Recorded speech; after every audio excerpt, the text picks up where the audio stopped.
Hello বন্ধুরা, আজকে একটা নতুন খবর নিয়ে এসেছি এবং নতুন একটা আপডেট। তো আমাদের চ্যানেলে যারা এখনও পর্যন্ত নতুন তারা অবশ্যই চ্যানেলটি সাবস্ক্রাইব করবেন। ভালো লাগলে অবশ্যই ভিডিওটি লাইক করবেন আর আপনার মতামত অবশ্যই কমেন্টে জানাবেন। তো গরুকেও কিনবেন না অথবা ঝামেলায় জড়িয়ে যাবেন না। যার উপর কোরবানি ওয়াজিব সে একটা ছাগল কিনে কোরবানি করুন। দেখি গরু নিয়ে কি করে। তো এটা মূল বক্তব্য হচ্ছে মুসলিমদের। ফেসবুকে আপনারা হয়তো এই পোস্টটি দেখতেই পাচ্ছেন। তো আপনাদের কি মতামত আছে এই বিষয়ে অবশ্যই জানাবেন।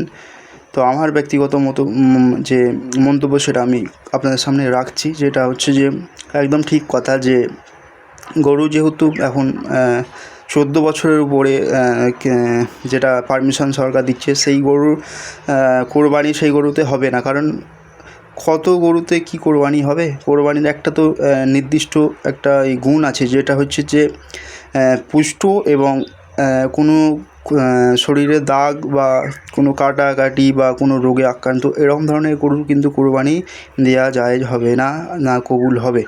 এই ধরনের কিন্তু কোরবানি নয়, এমন একটা গরু দিতে হবে যেই গরুর মধ্যে কোনো খুঁত নেই।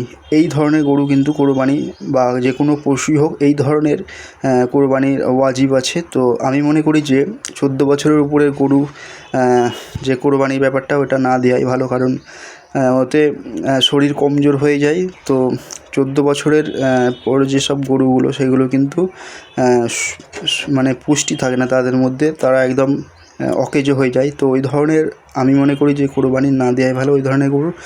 তো আপনাদের অবশ্যই পার্সোনাল মতামতটা আমাদের কমেন্ট বক্সে জানাবেন আর অবশ্যই ভিডিওটি লাইক করে দিন আর আপনার বন্ধুবান্ধবদের কাছে শেয়ার করে দিন।